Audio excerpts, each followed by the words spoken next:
आणि आता वळूयात महत्त्वाच्या बातमीकडे। सैफ अली खान हल्ला प्रकरणातील आरोपीला 5 दिवसांची पोलीस कोठडी सुनावण्यात आली आहे। या क्षणाची महत्त्वाची ब्रेकिंग न्यूज आपण पाहतोय।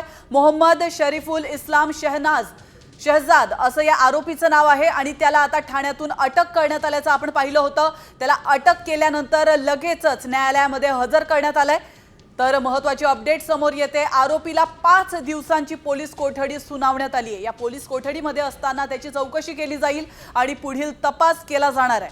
मोहम्मद शरीफुल इस्लाम शहजाद असं या आरोपीचं नाव आहे आणि सगळ्यात महत्त्वाची बाब म्हणजे हा आरोपी बांगलादेशी असल्याचं समोर आलंय।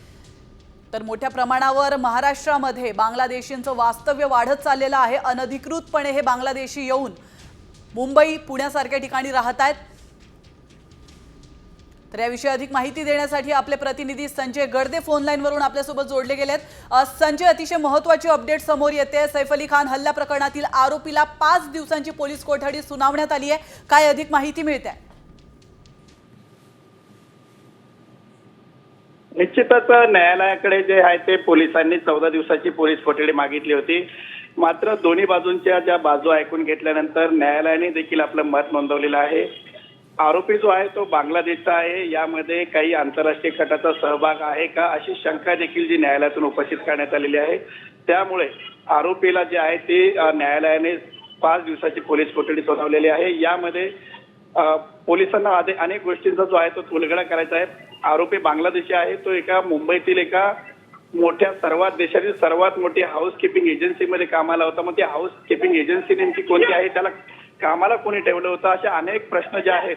आणि विशेष म्हणजे सैफ अली खानच्या घराची रेकी देखील करण्यात आली होती। त्या रेकी करताना त्याला कोणी मदत केली का, सैफ अली खानच्या घरातील, अशा अनेक प्रश्नांची उत्तरे मिळवण्यासाठी आता ते पोलिसांना 5 दिवसाची न्यायालयीन कोठडी मिळालेली आहे। नक्कीच धन्यवाद संजय, तुम्ही दिलेल्या महत्त्वपूर्ण माहितीबद्दल। आपण पाहतोय सैफ अली खान हल्ला प्रकरणातील आरोपीला आज अटक करण्यात आली आणि लगेचच त्याला न्यायालयात सादर करण्यात आलंय आणि 5 दिवसांची पोलीस कोठडी आता त्याला सुनावण्यात आली आहे। या पोलीस कोठडीमध्ये नेमका काय तपास केला जातो आणि या चौकशीमधून काय समोर येतं हे पाहणं अतिशय महत्त्वाचं असणार आहे। तर आपण पाहतो या क्षणाची महत्त्वाची अपडेट। बांगलादेशी हा आरोपी आहे ज्याने सैफवर हल्ला केला होता। 3 दिवसांपूर्वी रात्री सैफच्या राहत्या घरी 2:30 वाजता हा आरोपी त्याच्या घरात घुसला होता आणि त्यानंतर त्याने सैफवर हल्ला चढवला होता। त्यानंतर त्याने तिथून पळ काढला। 3 दिवसापासून मुंबई पोलीस त्याच्या मागावर होती। तब्बल 35 पथकं पोलिसांची त्याच्या मागावर होती। अखेर आज ठाण्यामध्ये या आरोपीला अटक करण्यात आली आणि त्यानंतर त्याला न्यायालयामध्ये हजर करण्यात आलंय। तर 5 दिवसांची पोलीस कोठडी त्याला सुनावण्यात आली आहे। महत्त्वाचं म्हणजे 13 दिवसांची पोलीस कोठडीची मागणी करण्यात आली होती। मात्र दोन्ही बाजू ऐकून घेत त्याला 5 दिवसांच्या पोलीस कोठडीची परवानगी मिळाली आहे।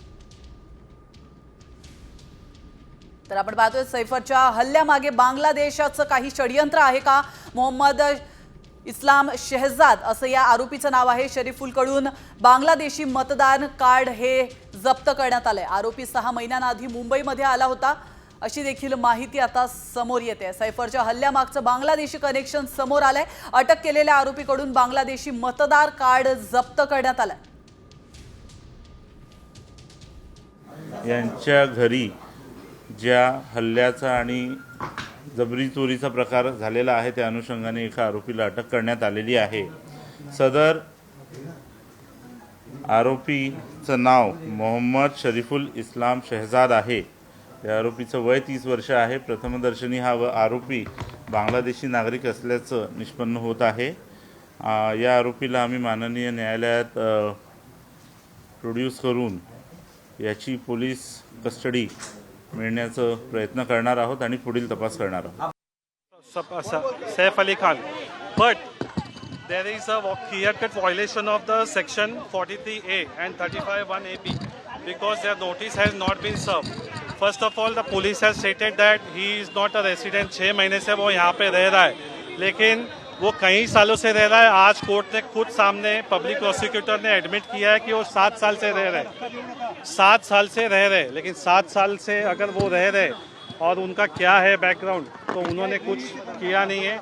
The remand is very faulty, has not been stated the clear transparency Second thing, the police custody was not required as all the weapon and everything has been recovered by the investigation officer. Only forensic report and other things are there. It has to be taken care by the investigation officer by the FSL report, not by the custody. Just because it is a Saif Ali Khan, the matter has been hyped and he has been extended to police custody. International level की conspiracy है sir, court ने कहा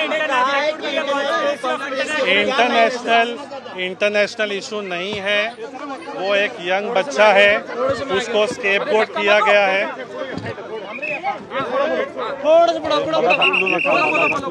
थांबा इथे थांबा. International conspiracy को international conspiracy जा रही है. What is the international what you have to say? First of all allegation जो बताए गए international, there is no such international allegation और नो सच प्रूफ. अभी तक इन्वेस्टिगेशन ऑफिसर ने कोई ऐसा प्रूफ नहीं बताया है कि उसमें पता चले कि इंटरनेशनल इश्यूज है. अभी वो बांग्लादेश. तर आपण पाहतोय आरोपीचं नाव मोहम्मद शरीफुल इस्लाम शहजाद असं आहे. आरोपीकडून बांगलादेशी मतदार कार्ड जप्त करण्यात आलंय. आरोपी 6 महिन्यांआधी मुंबईमध्ये आल्याची माहिती आहे. त्याने 3 नावं बदलली आहेत. आरोपीचं बिजय दास नावानं ठाण्यामध्ये वास्तव्य होतं. सैफ अली खानवर हल्ला केल्याची कबुली या आरोपीने स्वतः दिली आहे.